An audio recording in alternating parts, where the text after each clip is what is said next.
everyone and thank you very much for that lovely wonderful story. नमस्कार, मैं doctor Shyam गोलो फिर से एक बार आपका इस ट्रेनिंग सेशन में स्वागत करता हूँ। मैं आशा करता हूँ कि आप सब लोग स्वस्थ हैं और आप अपने साथ अपने परिवार का यानी घर का परिवार और एमसीएल परिवार दोनों का ख्याल रखें। मैं ये भी आशा करता हूँ कि आप हर दिन 1 घंटा बहुत अच्छी एक्सरसाइज कर रहे हो और अपने लंग को, अपने हार्ट को मजबूत कर रहे हो और अपनी इम्यूनिटी को बढ़ा रहे हो। तो चलिए शुरुआत करते हैं आज के टॉपिक से। दोस्तों, हम हर तहसील में एक फैक्ट्री लगाना चाहते हैं। फैक्ट्री वो कैसे काम करेगी, इसका बहुत सिंपल एग्जांपल मैं आपको दे सकता हूँ। आज पूरे इस पर्यावरण में, इस प्रकृति में जितने भी जीव है वो क्या करते हैं, तो खाना खाते हैं और खाने से उनको दो चीजें मिलती है। एक मिलती है ऊर्जा और दूसरे दिन सुबह जो निकलता है वो है अच्छा फर्टिलाइजर। दोस्तों, हमारे भी जो फैक्ट्रिया है, हमारी फैक्ट्रिया और उसमें जो बायोरिएक्टर्स है, ये ऐसे ही हमारे नेचर में जो ये सजीव है उनके जैसा ही काम करते हैं। उनका भी जो खाना है वो है नेपियर ग्रास और उससे ही वो दो प्रोडक्ट तैयार होते हैं। यानी नेपियर ग्रास उन बायोरिएक्टर को अगर हमने दिया तो दो चीजें मिलती है। एक मिलती है ऊर्जा, जिस ऊर्जा को हम ईंधन के स्वरूप में हम इस्तेमाल करने वाले हैं, और दूसरा है फर्टिलाइजर, बेस्ट सॉइल कंडीशनर। दोस्तों, ये जो ऊर्जा, ये जो ईंधन हमें मिलता है, ये मिलता है बायोगैस के स्वरूप में। अभी बायोगैस में कई सारे गैसेस होते हैं, लेकिन आपको हमारे एमसीएल फैमिली के सभी उद्योजकों को, सभी मेंबर्स को सिर्फ दो गैस को याद रखना है, क्योंकि बाकी के सभी गैस जो 1-2% में आते हैं, उसमें वाटर वेपर वगैरह सब कुछ हो सकता है, लेकिन आपको कुछ भी याद रखने की जरूरत नहीं। आपको सिर्फ ये याद रखना है कि हम जब ये फैक्ट्री लगाते हैं तो उसमें ईंधन स्वरूप जो गैस निकलती है उसमें दो प्रमुख गैस होते हैं। एक होता है मीथेन और दूसरा होता है कार्बन डाइऑक्साइड। और प्रोपोर्शन भी जो आपको याद रखना है वो है 60-40। 60% होगा मीथेन और 40% होगा कार्बन डाइऑक्साइड। पिछली बार हमने मीथेन के बारे में जाना, तो इस बार हम लोग कार्बन डाइऑक्साइड के बारे में समझते हैं। मुझे पता है कार्बन डाइऑक्साइड ये नाम सुन के आपको बहुत ऐसा लगा होगा कि नहीं, बहुत टेक्निकल, बहुत कुछ डिफिकल्ट, ऐसी कुछ चीज है आज। दूसरा ये भी मुझे पता है कि कितने सारे लोग ऐसे होंगे कि जिन्होंने बचपन के जो स्कूल में पढ़ाया था उसके बाद कभी कार्बन डाइऑक्साइड का नाम ही नहीं सुना। बहुत सारे लोग ऐसे भी हो सकते हैं कि उनको मालूम ही नहीं कि कार्बन डाइऑक्साइड क्या होता है। दोस्तों, मैं आपको इस कार्बन डाइऑक्साइड का विशेषज्ञ या एक्सपर्ट नहीं बनाना चाहता। मैं सिर्फ इतना चाहता हूं कि हमारे सभी उद्योजक, हमारे ग्राम पंचायत के उद्योजक, तहसील के उद्योजक, हमारे सभी चैनल पार्टनर, हमारे सभी महिला बचत गट, हमारे सभी एमपीएस, बायोफ्यूल स्टेट, एमपीओ के हमारे टीम मेंबर्स, हमारे सभी एमपीओ मेंबर्स जो अभी इस पूरे प्रोजेक्ट में स्टेक होल्डर्स हैं, सभी इतनी जानकारी ले ताकि उनको ये समझे कि हम लोग बिजनेस में कर क्या है और कार्बन डाइऑक्साइड करके प्रोडक्ट्स का आगे जाके क्या होने वाला है। तो दोस्तों, ये जो कार्बन डाइऑक्साइड है ये हमारी हवा में भी रहता है, लेकिन हवा में कितना होता है, तो 0.03%, इतना कम, इतना छोटा ये कार्बन डाइऑक्साइड हवा में होता है। सबसे ज्यादा नाइट्रोजन और ऑक्सीजन होता है। तो ये आता है कहां से, तो बहुत सारी चीजें होती है जिससे वो आता है, लेकिन उस चीजों में जिस सोर्सेस से ये कार्बन डाइऑक्साइड उस हवा में आता है, उसके दो तरीकों में हम लोग उसको डिवाइड कर सकते हैं। एक वो सोर्स जो प्रकृति का है, जो नेचुरल है और जो करोड़ों सालों से आ रहा है, वो एक सोर्स है जो करोड़ों साल से चलता चलता आ रहा है और उसकी वजह से हमारे इस हवा में कार्बन डाइऑक्साइड उतना है, और उसका एक ही सोर्स है, एक ही यानी एक सबसे इंपॉर्टेंट एक सोर्स है, और वो है हमारी ये ब्रीदिंग। हम जो हवा सांस लेते हैं, सभी सजीव सांस लेने के बाद जो सांस छोड़ते हैं उसमें कार्बन डाइऑक्साइड आती है।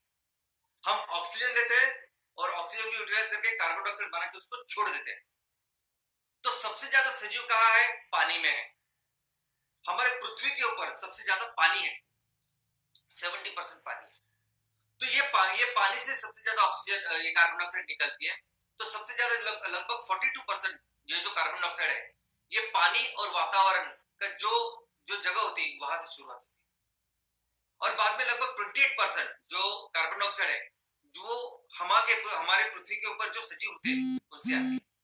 लगभग 28% कार्बन डाइऑक्साइड आती है जो लैंड यूज हम लोग करते हैं, जो खेती करते हैं, बाकी चीजें करते हैं, उससे आती है। लेकिन दोस्तों इसके अलावा अभी ये कार्बन डाइऑक्साइड अकृत्रिम, अप्राकृतिक, अननेचुरल ऐसे स्वरूप से भी आ रही है।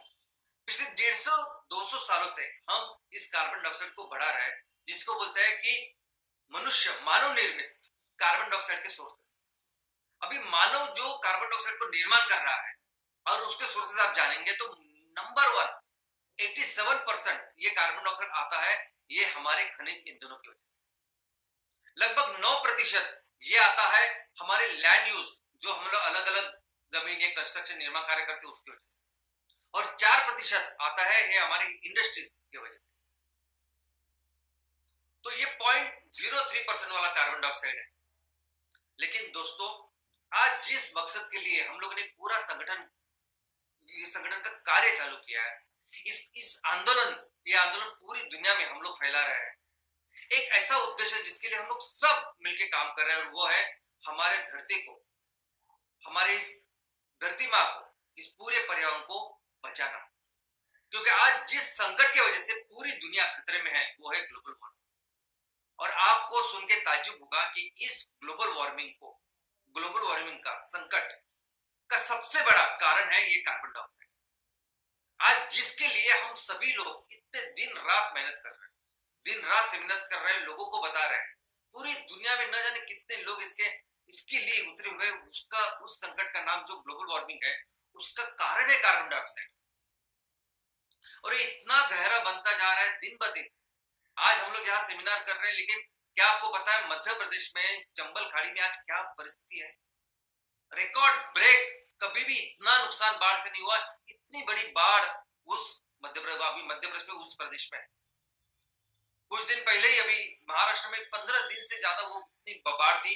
अभी मध्य प्रदेश में हर 48 घंटे के बाद कोई ना कोई राज्य आज प्रभावित हो रही है। आज की परिस्थिति है, क्या आप समझ सकते हैं कितनी बुरी कंडीशन में आज हम लोग हैं इस ग्लोबल वार्मिंग की वजह से? और ये हो रहा है किसके लिए? तो किसकी वजह से? तो कार्बन डाइऑक्साइड की वजह से। क्योंकि जितने सारे गैसेस जिसकी वजह से ये तापमान बढ़ रहा है, 76% गैसेस है कार्बन डाइऑक्साइड, और बाकी के सभी 24% है। तो आप सोच सकते हैं कि कैसे ये कार्बन डाइऑक्साइड प्रोडक्ट बन सकता है।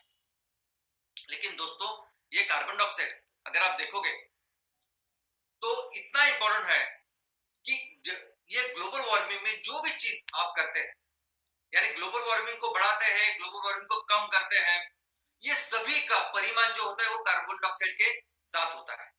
अगर आपने ग्लोबल वार्मिंग को बढ़ाया तो भी वो उसका जो परिमाण होता है, उसका जो स्केल होता है, वो भी कार्बन डाइऑक्साइड के स्केल में होता है। लेकिन अगर आप इसको कम करते हो, इसके लिए कुछ अच्छा काम करते हो, तो आपको कुछ बख्शिश दिया जाता है, वो भी होता है कार्बन डाइऑक्साइड के परिमाण या स्केल। और जब आप इस पूरे वातावरण का ये जो ग्लोबल वार्मिंग कम करते हो, ये इसका प्रदूषण कम करते हो, तो कितना प्रदूषण कम किया, उसका जो स्केल है उसको कार्बन डाइऑक्साइड, उसको पर टन कार्बन डाइऑक्साइड में होता है। और इसके लिए जो बख्शिश दिया जाता है उस बख्शिश को बोलते हैं carbon credit. 1 ton carbon dioxide अगर आपने कम किया इस वातावरण में से, तो आपको 1 कार्बन क्रेडिट मिलता है। जैसे हमारे अभी एमपीओ के शेयर्स है, वैसे ये कार्बन क्रेडिट एक शेयर है जिसका रेट कम ज्यादा होता रहता है, लेकिन कम से कम जो मिलता है वो $10 पर क्रेडिट है। $10 यानी 750। तो दोस्तों ऐसे ये जो कार्बन क्रेडिट, ये कार्बन फुटप्रिंट बढ़ाना, कार्बन फुटप्रिंट कम करना, ये सभी चीज जिस ग्लोबल वार्मिंग के ऊपर हम सभी लोग काम कर रहे हैं, ये सभी ग्लोबल वार्मिंग सभी जो चलता है, जिसके ऊपर चलता है वो है कार्बन डाइऑक्साइड। और ये कार्बन डाइऑक्साइड सबसे ज्यादा कहां से आता है? अगर आप देखोगे तो जो भी ईंधन हम लोग इस्तेमाल कर रहे हैं, जो भी खनिज ईंधन इस्तेमाल कर रहे हैं, तो सबसे ज्यादा इस खनिज ईंधन का इस्तेमाल हो रहा है बिजली बनाने के लिए। तो बिजली बनाने का ये सबसे बड़ा कारण है कि जिसको से ज्यादा कार्बन डाइऑक्साइड हमारे इस वातावरण में जा रहा है। और दूसरा है ट्रांसपोर्टेशन। ये सभी जो चित्र आप देखते हैं, ये ग्लोबल वार्मिंग के, ये प्रदूषण के, ये सभी जो प्रोजेक्ट्स है ना, ये प्रोजेक्ट है औष्णिक विद्युत केंद्र के प्रोजेक्ट्स। और ये जो धुआं आप देख रहे हैं ना, ये धुआं हो रहा है कोयले की वजह से। क्योंकि आज भी पूरी दुनिया में 80% जो बिजली बनाई जाती है ना, वो इस खनिज ईंधनों से बनाई जाती है और उसमें सबसे ज्यादा कंट्रीब्यूशन कोयला का है। तो पूरी दुनिया में 80% बिजली जिससे बनती है उसमें से मैक्सिमम कोयला जलाया जाता है और इसलिए इतना धुआं हो रहा है। यहाँ तक कि हमारे देश में भी, भारत में भी लगभग 75% बिजली हम लोग बनाते हैं ये कोयला जलाते हैं और प्राकृतिक गैस जलाते हैं। आप कहीं भी हो अपने आजू बाजू, अपने भारत देश में कहीं से भी अगर आप इसको सुन रहे हो, आपके आजू बाजू कहीं भी इस औष्णिक निर्मित केंद्र या थर्मल इलेक्ट्रिसिटी जो सेंटर है उधर अगर आप देखोगे तो ये ऐसे आपको चित्र दिखाई दे और पूरी दुनिया में यही हाल है। तो दोस्तों आप सोच रहे होंगे कि ऐसा कार्बन डाइऑक्साइड जो इतनी बुरी तरह से तबाही कर रहा है ये कैसे प्रोडक्ट हो सकता है, कैसे जिस कार्बन डाइऑक्साइड की वजह से पूरी दुनिया खतरे में है तो कैसे ये प्रोडक्ट हो सकता है। तो चलिए देखते हैं दोस्तों। सबसे पहले तो इस कार्बन डाइऑक्साइड का क्वांटिटी हम लोग देखते हैं। आज हर तहसील में हम कम से कम 100 टन यानी 1 लाख किलो सीएनजी बनाने वाले हैं। तो अगर 90% के हिसाब से भी अगर आप देखोगे तो 1 लाख किलो में 90,000 किलो इतना मीथेन होने वाला है। तो जब 90,000 किलो मीथेन हर तहसील में मिनिमम हम लोग बनाएंगे तो कम से कम 40,000 से 50,000 किलो कार्बन डाइऑक्साइड हर तहसील में हर दिन बनने वाली है। तो क्या होगा इस कार्बन डाइऑक्साइड का? तो दोस्तों ये कार्बन डाइऑक्साइड एक कार्बन का बहुत जबरदस्त ऐसा स्रोत है। दुनिया में कोई भी ऐसी चीज है जिसमें कार्बन नहीं। मैं हमेशा कहता हूं कि हर चीज से हम लोग ईंधन बना सकते हैं, लेकिन सिर्फ 3 चीज है जिसमें कार्बन नहीं है उसमें हम लोग ईंधन नहीं बना सकते, जिसमें सिलिकेट मिट्टी, जिसमें कांच और मेटल्स धातु ये हो सकते हैं। बाकी सब कुछ बना है कार्बन से। आप, मैं, हम सब लोग, सभी सजीव बने हैं कार्बन से, सभी ईंधन बने हैं कार्बन से, सब पेट्रोकेमिकल बने हैं कार्बन। ये कार्बन ही है जो पूरी दुनिया का मेन कॉन्स्टिट्यूएंट्स है और वो कार्बन डाइऑक्साइड से आता है। अगर इस कार्बन डाइऑक्साइड का हम अच्छी तरह से इसका उपयोग करें तो ये कार्बन डाइऑक्साइड जैसे गैस बनती है ना, वैसे ही हम लोग उसको वैसे भी इस्तेमाल कर सकते हैं और ये कार्बन डाइऑक्साइड को बहुत सारी प्रक्रिया करके बहुत सारी इंडस्ट्रीज में इसका उपयोग कर सकते हैं। कैसे देखते हैं। देखो मुझे भी पता है कि ये जो चार्ट है, ऐसा चार्ट दिखाना पढ़ना मुझे भी कभी अच्छा नहीं लगा और ना ही मैं आपको इस चार्ट में कुछ बताने वाला हूँ। मैं सिंपल चीज आपको करने वाला हूँ कि देखिए अभी हम लोग कैसे कर रहे हैं कि हम अभी पूरे इस खनिज ईंधन को रिप्लेस कर रहे हैं हमारे इस जैव ईंधन के साथ, carbon neutral, carbon negative fuel के साथ, और हम लोग कह रहे हैं कि हम लोग पूरी दुनिया को एक ग्रीन इकोनॉमी की तरफ लेके जाने वाले हैं। वैसा ही कुछ प्रयास इस केमिकल्स के बारे में भी हो रहे हैं। आज सभी जो केमिकल्स आ रहे हैं ना, वो सभी केमिकल्स पेट्रोकेमिकल्स क्रूड ऑयल से आ रहे हैं और पूरी दुनिया का ये जो संतुलन है, प्रकृति का संतुलन है, करोड़ों साल से चलता हुआ आ रहा जो संतुलन है, ये संतुलन इस पेट्रोकेमिकल की वजह से पूरी तरह से बिगड़ गया है। ये रबर, ये प्लास्टिक, ये कॉस्मेटिक, सब कुछ इस वजह से बिगड़ा है और उसी की वजह से हम लोग आज देख रहे हैं कि कोरोना हमारे यहाँ है। दोस्तों तो पूरी दुनिया में अब एक पहल है कि इस पूरे पेट्रोकेमिकल्स को रिप्लेस करके हम लोग ऐसे ग्रीन केमिस्ट्री लेके आए कि जिसमें सब कुछ, ये सभी जो केमिकल्स हम लोग यूज कर रहे हैं वो रिसाइकलेबल हो, वो अच्छे हो और जिससे हम लोग इस प्रकृति का संतुलन रखें। इसको कहते हैं ग्रीन केमिस्ट्री। और इस ग्रीन केमिस्ट्री में सबसे अहम भूमिका आने वाले दिनों में अगर किसी का होगा तो वो है कार्बन डाइऑक्साइड। इस कार्बन डाइऑक्साइड को हम लोग ऐसे ही सिलेंडर करके बेच सकते हैं। सिलेंडर में आपने गैस, उसको लिक्विड बनाया, डाला और कई सारे इंडस्ट्रीज में दिया। तो कौन से इंडस्ट्री में आज हम लोग इसको बेच सकते हैं? तो देखिए सबसे ज्यादा आज की तारीख में कार्बन डाइऑक्साइड का जो खपत हो रही है, जो इस्तेमाल हो रहा है, जो सेल हो रहा है, वो है ऑयल एंड गैस इंडस्ट्री। दोस्तों ऑयल एंड गैस इंडस्ट्री में हमें पता है कि कुएं होते हैं, कुआं होता है और कुएं से फिर हम लोग तेल और गैस निकालते हैं। अभी कई सारे ऐसे कुएं हैं कि जिनका तेल अभी बहुत कम हो चुका है। तो अगर इस जो तेल थोड़ा सा बचा है उसको किस तरह से हम लोग ऊपर लेके आए, तो इसके लिए उपयोग होता है इस कार्बन डाइऑक्साइड। कैसे होता है कि जहां आप कुआं, जो आपका तेल का कुआं होता है, उसके आजू बाजू वो कुएं करके वहां से कार्बन डाइऑक्साइड छोड़ते हैं और जैसे वो कार्बन डाइऑक्साइड छोड़ते हैं, वो कार्बन डाइऑक्साइड क्या करते हैं, सभी ऑयल का जो रिजर्व होता है उसको पुश करता है और फिर आपको कुएं से ज्यादा तेल मिलता है। इसको कहते हैं एनहांस्ड ऑयल रिकवरी, EOR। इसके लिए सबसे ज्यादा आज की तारीख में कार्बन डाइऑक्साइड का इस्तेमाल हो रहा है और सबसे ज्यादा, जैसे कहा कि सबसे ज्यादा लागत इन्वेस्टमेंट होने वाली इंडस्ट्री भी ऑयल एंड गैस ही है, तो सबसे अच्छी रेट या जो पैसे या रिन्यूमरेशन इस इंडस्ट्री से इस कार्बन डाइऑक्साइड को मिलता है। दूसरा, आज की तारीख में सबसे ज्यादा कार्बन डाइऑक्साइड जिसका इस्तेमाल होता है वो है फूड इंडस्ट्री। फूड इंडस्ट्री में नंबर 1 है कार्बोनेटेड ड्रिंक्स।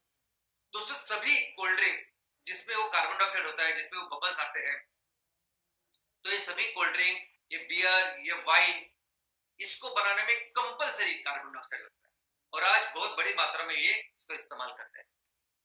दूसरा, ये हमारा जो अनाज है, हमारे जो फल है, हमारी जो सब्जियां है, अगर इसको हमें स्टोर करना है अच्छी तरीके से और बहुत देर तक, तो उसके लिए भी कार्बन डाइऑक्साइड का बहुत अच्छा इस्तेमाल होता है।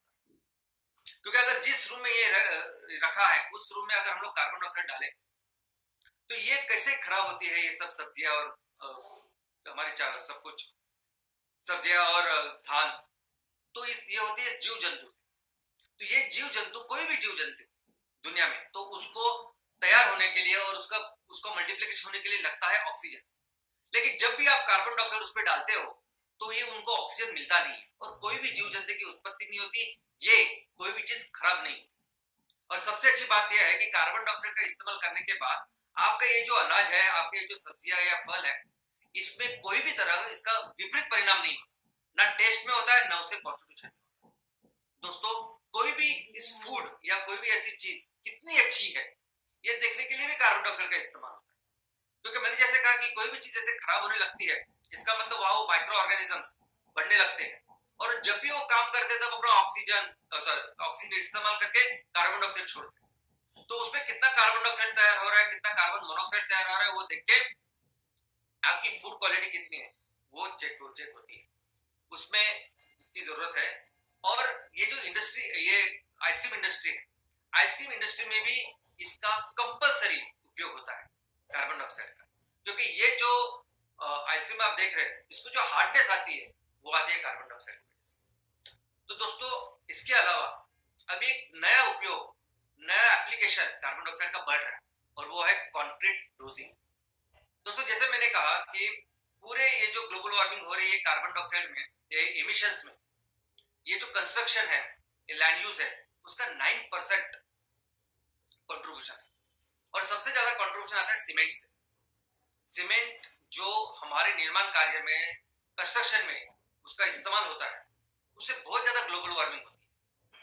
लेकिन जब अगर इस सीमेंट में, अगर इस सीमेंट कंक्रीट में अगर आप कार्बन डाइऑक्साइड ऐड करोगे तो सीमेंट की आपकी लागत या रिक्वायरमेंट वो 30% कम होती है और ग्लोबल वार्मिंग कम होती है। इसके अलावा आपकी जो सीमेंट की कंक्रीट की स्ट्रेंथ है वो भी बहुत बढ़ती है। तो दोस्तों, अभी ऑलरेडी यूरोप में, अमेरिका में ये प्रैक्टिस बहुत पॉपुलर हो रही है, बहुत बड़ी मात्रा में यहाँ कार्बन डाइऑक्साइड की यूटिलाइजेशन हो रही है और वो आने वाले दिनों में सभी कंस्ट्रक्शन निर्माण कार्य में होने वाला है। इसको बोलते हैं कंक्रीट डोजिंग। डोजिंग यानी क्या? खुराक देना। तो कंक्रीट को कार्बन डाइऑक्साइड का खुराक देना, इसको बोलते हैं कंक्रीट डोजिंग। इसके आगे ये कार्बन डाइऑक्साइड का बहुत बड़ा इस्तेमाल सभी अग्निशमन दलों में, सभी अग्निशमन उपकरणों में होता है। क्योंकि जैसे मैंने कहा कि कोई भी जीव को जैसे जिंदा रहने के लिए, सांस लेने के लिए ऑक्सीजन की जरूरत पड़ती है, वैसे ही कोई भी चीज जलने के लिए भी ऑक्सीजन की जरूरत होती है। तो ये जो आग लगती है, आग फैलती है, ये फैलती इसलिए है क्योंकि हवा में 21% ऑलमोस्ट ऑक्सीजन है। लेकिन अगर आप इसके ऊपर कार्बन डाइऑक्साइड डालें तो ये हवा का संपर्क बंद कर देता है और आग पूरी तरह से बुझती है। आप कोई भी अग्निशमन उपकरण देखिए, इसमें कंपलसरी कार्बन डाइऑक्साइड होता है। ये बहुत उसकी अच्छी खूबी है कि जिसकी वजह से सभी ऐसी इंडस्ट्री में आज कार्बन डाइऑक्साइड का इस्तेमाल होता है। Carbon dioxide as dryers. दोस्तों, कार्बन डाइऑक्साइड को जब आप ठंडा करते हो तो उसका एक, आप नॉर्मली आप देखते हो तो वो गैस होती है, लेकिन उसको ठंडा कर उसको हम लोग सॉलिडिफाई कर सकते हैं, उससे हम लोग बर्फ बना सकते हैं और उसको बोलते हैं ड्राई आइस यानी सूखा बर्फ। अभी सूखा बर्फ कैसे क्यों बोलते हैं इसको? क्योंकि नॉर्मली हम लोगों ने कौन सा बर्फ देखा है? तो पानी का बर्फ देखा है। पानी जो 0 डिग्री सेल्सियस के नीचे आए तो उसका बर्फ बन जाता है। लेकिन ये बर्फ जब पिघलने लगता है तो उसके बाद वो पानी तैयार होता है। इधर ऐसे नहीं होता। पहला तो ये कार्बन डाइऑक्साइड से जो बर्फ बनता है वो -70 -80 डिग्री में बनता है, और एक बार उसको अपने अपने वातावरण में रखा तो उसका पानी नहीं होता, तो उसकी वाफ वाफ हो जाती है, गैस बन जाती है। और ये चूंकि हेवी है, अधिक वजनदार है हवा से, ये नीचे ही रहता है। इसकी हवा बन के वो हवा में ऊपर नहीं चला जाता।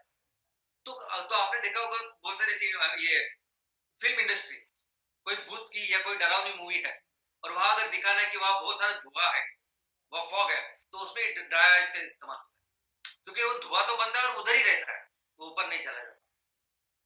इसके अलावा -70 -80 डिग्री इतना ज्यादा कम टेम्परेचर होने की वजह से इस ड्राई आइस को कई सारे इंडस्ट्रीज में इसका एप्लीकेशन है। कई सारी जगह में उसका तापमान कम रखने के लिए इस ड्राई आइस का उपयोग होता है।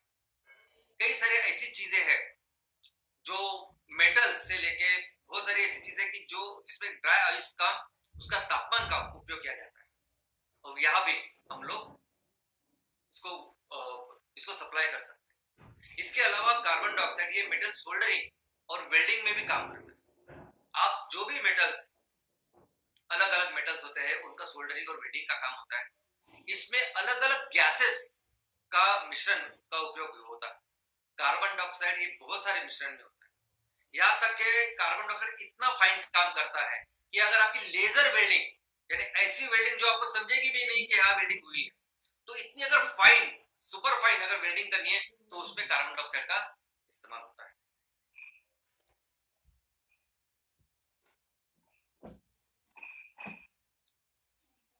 दोस्तों, कार्बन फार्मिंग हमारे भारत जैसे बाकी की जगह पे खेती नहीं है, लेकिन वो समझते हैं कि अगर हमें इस दुनिया का कार्बन डाइऑक्साइड कम करना है, ये ग्लोबल वार्मिंग को कम करना है, तो सबसे बड़ी मशीन, सबसे जबरदस्त मशीन जो कुदरत ने बनाई वो है पेड़।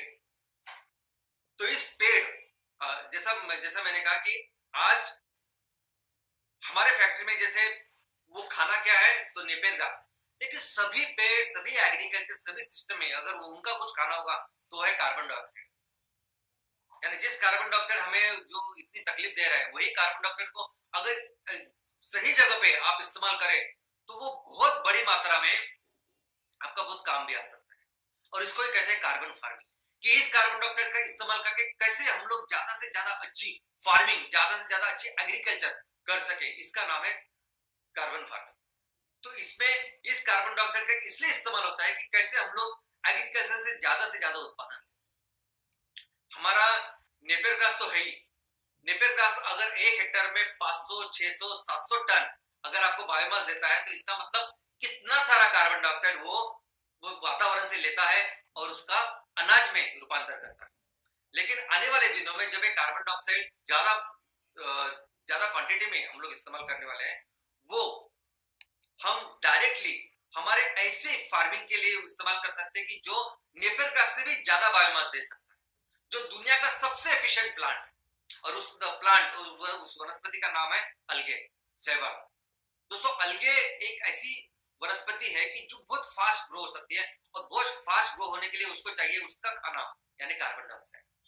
तो हो सकता है कि आने वाले दिनों में ये अलगे फार्मिंग के लिए भी हम लोग बहुत बड़े लेवल पे इस कार्बन डाइऑक्साइड का इस्तेमाल करें। दोस्तों, आज भी जहां अलगे फार्मिंग होती है वहां कंपलसरी कार्बन डाइऑक्साइड की जरूरत होती है। दूसरी बात, ये जो अलगे सिर्फ बायोमास नहीं देता, कई सारे न्यूट्रासिटिकल, कई सारे प्रोटीन्स या मिनरल्स, ऐसी बहुत सारी चीजों का ये सोर्स है। तो ये हम हमारे तहसील में आगे आने वाले दिनों में ये करने वाले हैं। लेकिन दोस्तों, इसके अलावा ये जो कार्बन डाइऑक्साइड है, इसका बहुत इंपॉर्टेंट यूज आने वाले दिनों में होने वाला है। आप सोच नहीं सकते, जिस पेट्रोकेमिकल के बारे में हम लोग हमेशा बात करते हैं और हम लोग हमेशा बोलते हैं कि हमारा जो उद्देश्य है इस पेट्रोकेमिकल प्रोडक्ट्स को रिप्लेस करना, ऐसे प्रोडक्ट के साथ जो धरती का ख्याल रखे, इस पर्यावरण का ख्याल रखे, ये इस काम में बहुत अहम भूमिका आने वाले दिनों में होने वाली है carbon dioxide. Carbon dioxide polymer industry में बहुत उपयुक्त होने वाला है। कैसे?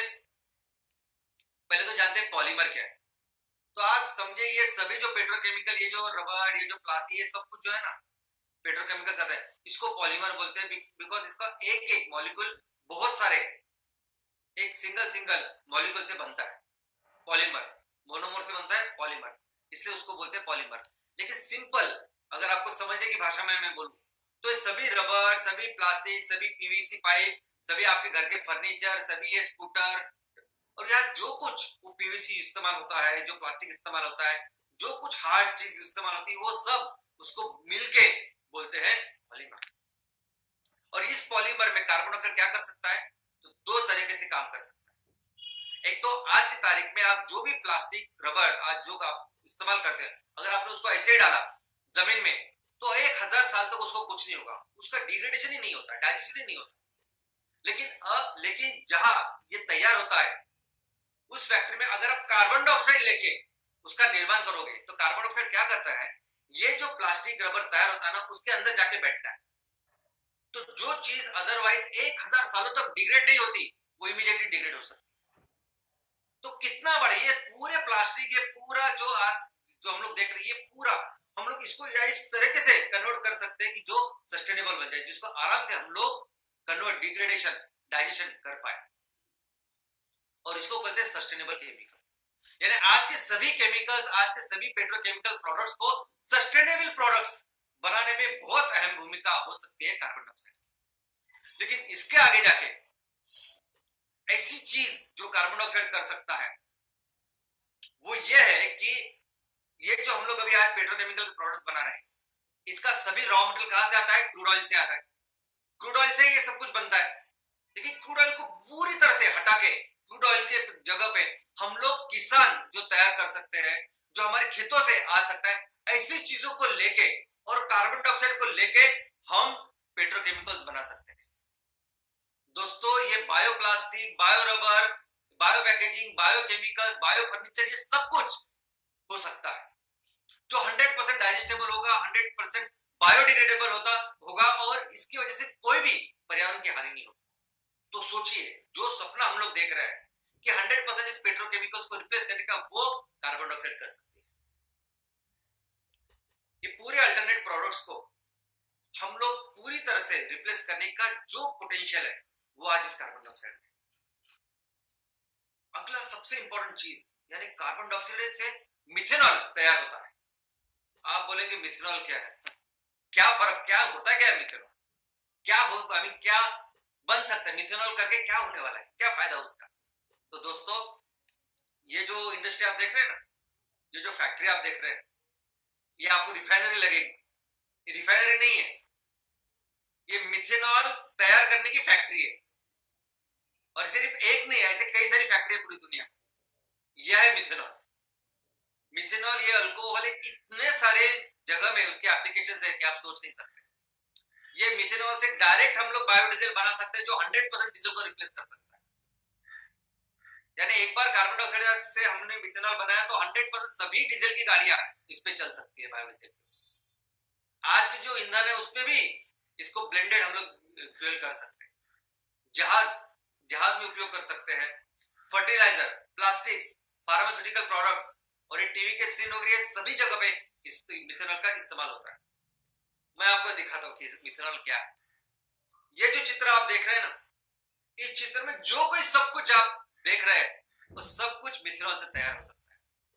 ये टेक्सटाइल ट्रीटमेंट, ये मैट्रेसेस, ये रूफिंग, ये डेकोरेटिव लैमिनेट्स, ये रबर, ये डोर स्किन्स, ये पेस्टिसाइड्स, फर्टिलाइजर, डिसइंफेक्टेंट्स, ये मैग्नेटिक फील्ड, ये फ्रेग्रेंस सॉल्वेंट्स, ये डोर इंसुलेशन, ये सब कुछ मिथेनॉल, जो भी आज चीज आप इस चित्र में देख रहे हैं ना वो सभी हम मिथेनॉल से तैयार कर सकते हैं। यह है मिथेनॉल। यहां तक कि पेंट्स, जो कलर आपने मारा है वो पेंट भी आज हमारे मिथेनॉल से तैयार हो सकता है, जो तैयार हो सकता है कार्बन डाइऑक्साइड से। दोस्तों पूरी दुनिया में अब ये कार्बन डाइऑक्साइड, पहले तो ये मिथेनॉल दूसरे सोर्सेज से करते हैं, लेकिन आज इस कार्बन डाइऑक्साइड से मिथेनॉल बनता है, ये लोगों के जब समझ में आया तब ऑल ओवर द वर्ल्ड ये एक तरफ से तो इसकी ग्लोबल वार्मिंग भी कम होगी, और दूसरा इससे हम लोग कुछ बहुत सारे उपयुक्त ऐसे ऐसे ऐसे प्रोडक्ट्स भी बना सकते हैं। इसके ऊपर बहुत सारी कंपनी काम कर रही है, और उन्होंने कार्बन डाइऑक्साइड का सोर्स करके जो फ्लू गैस होता है, जो भी हम लोगों ने देखा औष्णिक केंद्रों में वो जो निकलता है धुआं, उस धुआं को पूरी वो अपनी फैक्ट्री में लेके आते हैं, और उस धुआं को पूरी तरह से साफ करके वो उससे कार्बन डाइऑक्साइड निकालते हैं, और उस कार्बन डाइऑक्साइड से फिर मिथेनॉल बनाते हैं।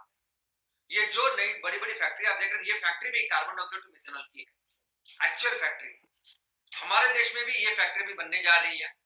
एलएनटी, लार्सन एंड टुब्रो, उन्होंने NTPC, national thermal power corporation, जो औष्णिक ऊर्जा केंद्र के उनकी जो फैक्ट्रियां है, उनके साथ मिलके उनका सब कार्बन डाइऑक्साइड लेके वो मिथेनॉल बनाने वाले। तो ये पूरी दुनिया में अभी बढ़ रहा है, और इसमें बहुत बड़ा अगला कदम एमसीएल रखने वाले। दोस्तों, CO2 सीन गैस तैयार करने में भी बहुत उपयुक्त है। अभी सीन गैस क्या होता है? तो सीन गैस का सिंपल फुल फॉर्म अगर हम बोलेंगे तो सिंथेसिस गैस है। कार्बन डाइऑक्साइड का एक छोटा भाई है कार्बन मोनोऑक्साइड। कार्बन डाइऑक्साइड यानी 2 ऑक्सीजन और 1 कार्बन, और कार्बन मोनोऑक्साइड यानी एक कार्बन और 1 ऑक्सीजन। तो ये कार्बन मोनोऑक्साइड और हाइड्रोजन मिलकर जो गैस बनती है ना, उसको कहते हैं सीन गैस। अभी ये सीन गैस की एक जानी मानी, पूरी दुनिया में जो जानी मानी सब लोग उसको जानते हैं, ऐसे प्रक्रिया है जिसको बोलते हैं फिशर ट्रॉप सिंथेसिस या प्रक्रिया। इस सीन गैस को इस प्रोसेस में डालेंगे, प्रक्रिया में डालेंगे, तो हम लोग एक्चुअली ये सभी फ्यूल बना सकते हैं, लिक्विड फ्यूल जो भी आप देखते हैं मार्केट में। यानी ये जेट फ्यूल, मैं हमेशा बोलता हूँ ना आपको, हमें जेट फ्यूल बनाना है। हमें आगे आने वाले दिनों में कुछ ऐसे एप्लीकेशन है कि जहां लिक्विड फ्यूल ही काम करेगा, गैस नहीं काम करेगी। तो वहां ये विमान है, जेट फ्यूल जिसको बोलते हैं, एटीएफ जिसको बोलते हैं, ये लिक्विड फ्यूल्स इससे तैयार हो सकती है। और इस सीन गैस के कई सारे एप्लीकेशंस हैं। अब ये केमिकल टर्म्स आपको समझेगी नहीं, ये भाषा समझेगी नहीं, हाइड्रोकार्बन, अल्कीन्स, एल्केन्स, एरोमेटिक्स, लेकिन ये सब कुछ आज सीन गैस से हो सकता है। यानी आज ये पेट्रोकेमिकल से, क्रूड ऑयल से जो कुछ हम लोग बनाते हैं, ये सब कुछ इससे बना सकते हैं। इस कार्बन डाइऑक्साइड को हम सुपर क्रिटिकल कार्बन डाइऑक्साइड करके यूज कर सकते हैं। अब इस सुपर क्रिटिकल कार्बन डाइऑक्साइड यानी क्या? यानी सुपर क्रिटिकल कार्बन डाइऑक्साइड यानी एक कार्बन डाइऑक्साइड हम लोग देखते हैं तो गैस में होती है, इसके ऊपर अगर प्रेशर बढ़ा है, उसके ऊपर टेम्परेचर बढ़ा है, तो वो कंडेंस होके वो लिक्विड बन सकती है। लेकिन इसके आगे भी जाके एक स्टेज होती है कि जहां कार्बन डाइऑक्साइड में गैस के भी कैरेक्टरिस्टिक होते हैं, और वो लिक्विड जैसे भी बिहेव करता है। दोनों लिक्विड और गैस दोनों के कैरेक्टरिस्टिक उसमें होते हैं, दोनों जैसे बिहेव करता है। और ये जो स्पेशल उसकी अवस्था है, उससे बहुत काम होते हैं फैक्ट्री में। सबसे पहले तो हमारे यहाँ अगर कोई ऑर्गेनिक कंपाउंड है एक ऐसे बहुत मिक्सचर में, उसको निकाल सकते हैं, उसको सॉल्यूट करके काम करते हैं। दूसरा ये जो मैंने कहा कि पॉलीमराइजेशन जो प्रक्रिया है, जिससे हम लोग इतने सारे प्रोडक्ट्स बनाने हैं, उस फैक्ट्री में भी इस सुपर क्रिटिकल कार्बन डाइऑक्साइड का उपयोग होता है। आज ये जो देखते हैं ना फायर वुड, आई मीन आपकी जो लकड़ी है वो जलती नहीं है, विद्युत रोधक नहीं, आग प्रतिबंधक, ऐसी जो लकड़ी बनाते हैं ना आप, उसमें भी ये बनाने के लिए ये सुपर क्रिटिकल कार्बन डाइऑक्साइड इस्तेमाल होता है। यहाँ तक कि धातु, मेटल और रबड़, इसका अगर कुछ मिक्स कंपोजिट्स आपको बनाना है तो उसमें भी ये सुपर क्रिटिकल कार्बन डाइऑक्साइड लगता है। तो दोस्तों, कार्बन डाइऑक्साइड आने वाले दिनों में इतना सुपर प्रोडक्ट होने वाला है कि आप अंदाजा नहीं कर सकते। ये जो पूरी इंडस्ट्री जिसकी बात हम लोग कर रहे हैं, ये पूरी पेट्रोकेमिकल इंडस्ट्री, इसमें जो रबड़ की इंडस्ट्री, इसको पेंट की इंडस्ट्री, फर्टिलाइजर्स की, ये सभी चीज आज कार्बन डाइऑक्साइड को लेके हम लोग रिप्लेस कर सकते हैं ऐसे हमारे प्रोडक्ट के साथ, कि जो इसको रिप्लेस भी करेंगे और धरती का, इस प्रकृति का ख्याल भी। इसके आगे एक छोटा सा मैं आपको टॉपिक बोलने वाला सिर्फ 2 मिनट में, और उसका नाम है हाइड्रोजन एज ए फ्यूल। दोस्तों, हम हमारे एमसीएल में कभी भी हाइड्रोजन को फ्यूल करके नहीं बेचने वाले। हाइड्रोजन हमारे लिए वैसे हम लोग फ्यूल करके उसको तैयार नहीं करेंगे और ना उसको बेचेंगे। लेकिन मैं क्यों इसके बारे में आपको बताना चाहता हूँ, क्योंकि आपने देखा होगा कि कई सारे जगह पे हाइड्रोजन फ्यूल करके इंफॉर्मेशन आती है, व्हाट्सएप पे आता है, बहुत सारी इंफॉर्मेशन आती है। आपने यहाँ भी न्यूज में भी देखा होगा कि कई सारे देशों में कई सारी कंपनियां हैं जो हाइड्रोजन फ्यूल के ऊपर काम कर रही है। आजकल गाड़ियां चलती है हाइड्रोजन के ऊपर, बसें चल रही है हाइड्रोजन के ऊपर, कंपनियां बहुत सारा पैसा लगा रही है हाइड्रोजन के ऊपर। तो क्या है ये हाइड्रोजन, बस वही बताने के लिए मैं आपको ये टॉपिक मैंने लिया है। नहीं तो ये बताने के लिए एक पूरा अलग सेशन ही लेना पड़ेगा जो हम लेंगे। तो चलिए ये समझने के लिए पहले ये समझते हैं न्यूक्लियर बॉम्ब। दोस्तों आपको पता है न्यूक्लियर बॉम्ब क्या है? आपको पता है एटम बॉम्ब क्या है? क्या आपको पता है दूसरा विश्व युद्ध जो बंद हुआ, स्टॉप हुआ, वो हुआ ये न्यूक्लियर बॉम्ब की वजह से। ये न्यूक्लियर बॉम्ब जो अमेरिका ने जापान के ऊपर डाले, दो शहर हिरोशिमा नागासाकी के ऊपर, ये दो बॉम्ब जब उन्होंने डाले अमेरिका ने, इस तरह से विनाश हुआ। ये इतना महाप्रलयकारी बॉम्ब है कि उसको देख पूरी दुनिया ने युद्ध बंद कर दिया। इतना महाभयंकर, महासंहारक, महाविनाशकारी है ये बॉम्ब जिसको कहते हैं न्यूक्लियर बॉम्ब। और अभी इसके आगे आया है हाइड्रोजन बॉम्ब। अब ये जो बॉम्ब, ये इसका सुन के आप ऐसा भी सोच सकते हैं कि अगर इससे इतनी ऊर्जा तैयार होती है तो क्यों हम लोग फिर एक कोयला जलाते हैं, इलेक्ट्रिसिटी, ये सब फॉसिल फ्यूल करते हैं, ग्लोबल वार्मिंग के बारे में सोचते हैं, क्यों ना न्यूक्लियर बॉम्ब को ही हम लोग इस्तेमाल करें, उससे चाहिए जितनी ऊर्जा तैयार कर सकते हैं। और हाँ, वह भी ऐसे। उसके बाद कई सारे देश इसके ऊपर लगे, काम के ऊपर लगे, और उन्होंने इसके ऊपर बनाने वाले, इसके ऊपर जो बिजली बनाती है, ऐसे प्रोजेक्ट्स भी अपने अपने देश में चालू किए। हमारे देश ने भी चालू किया। बीआरसी ने इसके ऊपर न्यूक्लियर जो एनर्जी है उसका प्रोजेक्ट हमारे देश में भी है।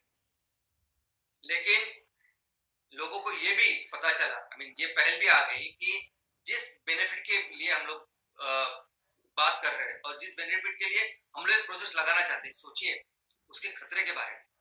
1% भी यहाँ का कुछ खतरा हुआ तो सोचिए क्या हो सकता है। तो बाद में पूरी दुनिया में ऐसी पहल हो गई, ऐसे नियम, ऐसे कायदे कानून हो गए कि कोई भी न्यूक्लियर के बेस पे एनर्जी या एनर्जी के प्लांट नहीं बनाएगा। ये न्यूक्लियर एनर्जी के जो प्लांट है पूरी दुनिया में कोई नहीं नया बनाएगा। और अभी जो आपके जो प्लांट है उसको भी आप धीरे धीरे करके बंद करने वाले हो। ये है न्यूक्लियर एनर्जी के बारे में जो पूरी दुनिया को 1 मिनट में बर्बाद कर सकती है। दोस्तों हाइड्रोजन जो फ्यूल है, हाइड्रोजन में बहुत ऊर्जा होती है, बहुत। ये जो गाड़ियां अभी हाइड्रोजन फ्यूल पे चलती है ना, ये सेम जैसे आज अब बैटरी की कारें देखते हैं ना, वैसे ही उनमें एक बैटरी होती है जो बैटरीज हाइड्रोजन का इस्तेमाल करती है, और उस बैटरी का नाम है फ्यूल सेल। इस फ्यूल सेल में वो हाइड्रोजन लेते हैं और वो भरते हैं। अब इसको इस्तेमाल करने के बाद आप देखोगे तो इसके कोई धुआं नहीं आता। जैसे इलेक्ट्रिक कारों से कोई धुआं नहीं आता ना, तो इससे भी कोई धुआं नहीं आता। सिर्फ आता है तो थोड़ा सा पानी। लेकिन ये पानी तो हमको लगता है कि नहीं, इसमें तो कुछ भी प्रदूषण नहीं है, सब पूरा इको फ्रेंडली है। लेकिन दोस्तों ये हाइड्रोजन बनाने वाला प्लांट है। हाइड्रोजन हमारे पूरे संसार में ऐसा मूल द्रव्य है, वो कभी भी ऐसा अकेला नहीं दिखेगा। उसको अकेला बनाने के लिए, उसका अलग उसका प्रोडक्शन करने के लिए, सिर्फ हाइड्रोजन बनाने के लिए इतनी ऊर्जा लगती है, इतना कार्बन डाइऑक्साइड का एमिशन होता है कि जितना आपने वहां उसका हाइड्रोजन का इस्तेमाल करके कम किया ना, उससे ज्यादा आपको यहाँ लगता है। तो जो आप बोल रहे हैं कि उससे प्रदूषण नहीं होगा, ये बात वहां रुक जाती है, इससे कुछ नहीं होता। लेकिन हाइड्रोजन को जिस तरह से स्टोर करना और उसको ट्रांसपोर्ट करना, पहले तो उसको बनाना इतना उसको पैसा लगता है, इतना खर्चा है उसका, ऊपर से उसको स्टोर करना और ट्रांसपोर्ट इतना भयंकर है कि जरा भी उसमें गलती हो गई तो हाइड्रोजन ऐसा फ्यूल है कि जहां हाइड्रोजन स्टोर होता है ना, उसको हाइड्रोजन बॉम्ब कहा जा सकता है। मीथेन जितना चाहे स्टोर कर लो, मीथेन को आप मीथेन बॉम्ब नहीं कहेंगे, लेकिन हाइड्रोजन को हाइड्रोजन बॉम्ब कह सकते हैं। इतनी बुरी तरह से ये फट सकता है, इतनी बुरी तरह से ये प्रलयकारी हो सकता है, ये बहुत डेंजरस है। तो दोस्तों ऐसे बहुत सारे किस्से हो गए हैं, बहुत सारी चीजें हो गई हाइड्रोजन के बारे में, लेकिन हम उसको नहीं बेचने वाले। लेकिन इसके बारे में डिटेल में एक सत्र हम लोग रख सकते हैं, सेशन रख सकते हैं, जिसमें इसके बारे में चर्चा हो सकती है। लेकिन एक बात मैं यहाँ बताना चाहूंगा, देखो अभी 400 करोड़ साल पहले मनुष्य सजीव इस धरती पे आ गए। 400 करोड़ साल, 400 करोड़ साल, और हम लोग सिर्फ 1.5 से डेढ़ से दो 150 से 200 साल से हम लोगों ने इस खनिज ईंधन का उपयोग करना चालू किया। 150 साल इफेक्टिव। लेकिन 150 साल में हम लोगों ने क्या तबाही की, ये हम लोग देख रहे हैं। आज मध्य प्रदेश में क्या हो रहा है, महाराष्ट्र में क्या हो रहा है, उड़ीसा में क्या हो रहा है, हम लोग सब देख रहे हैं। और हर दिन कहीं ना कहीं ये हो रहा है, पूरी दुनिया में हो रहा है, चाइना में भी हो रहा है, यूरोप में हो रहा है, सभी जगह हो रहा है। क्यों हो रहा है ये? क्योंकि हम लोगों ने ये जो नेचर, ये जो प्रकृति के नियम है ना, उसको नहीं देखा हम लोगों ने। ये अलग ही अपना निकाला, जो भी पूरी तरह से बर्बाद कर रहा है। लेकिन अगर तो आप सोचिए कि हम लोग ने ऐसे ही चालू रखा तो सिर्फ 50 साल आगे क्या हो सकता है। लेकिन अगर हमें आगे के 50 नहीं, आगे के 5000 साल, 50,000 साल, 5 लाख साल अगर हमें जिंदा अगर आराम से रहना है, तो हमें प्रकृति के नियमों पे आधारित काम करना पड़ेगा। वो सस्टेनेबिलिटी देखनी पड़ेगी। और वो सस्टेनेबिलिटी क्या है? तो हमेशा प्रकृति हमें दिखाती है, बताती है कि इतने सालों से, करोड़ों सालों से वो प्रकृति में हम कैसे ऊर्जा और बाकी सब कुछ चीजें प्राप्त कर रहे हैं। और उसका एक ही तरीका है दोस्तों, उसका एक ही तरीका है, वो है हमारी खेती। इसके अलावा दूसरा कोई तरीका नहीं। अगर हमें सस्टेनेबल जीना और जितना चाहिए ना, हमें जितनी ऊर्जा, जितना है वो सब कुछ हमारी ये धरती माँ, ये प्रकृति प्रदान कर सकती, इतना है। और वही तरीका है, वही हजारों लाखों सालों से एग्रीकल्चर ही चलती आ रही है। और वो आने वाले दिनों में वही वो पूरी दुनिया को सस्टेनेबिलिटी का रास्ता दिखाने वाली है। और ये हमारा खुश नसीब है कि इस माँ ने, इस प्रकृति ने हमें इतना कुछ दिया है। भारत में जितनी एग्रीकल्चर हो सकती है, वहां पूरी दुनिया में कहीं नहीं हो सकती। तो आने वाले दिन में हम लोग इतना बड़ा काम पूरी दुनिया के लिए कर सकते हैं। इसलिए हमें पूरा इस एग्रीकल्चर के लिए काम करना है। और एक हमारा जो राजा है, बस उसको मजबूत करना है। एक बार उसको मजबूत किया तो वो पूरी दुनिया का ख्याल रखेगा, हमारे पूरे देश का ख्याल रखेगा। और वो राजा है ये किसान। मिलके इस किसान के हाथ मजबूत करते हैं, वो सब कुछ करते हैं जो जरूरत है, फिर से हमारे देश को सुजलाम सुफलाम करते हैं। धन्यवाद। Thank you.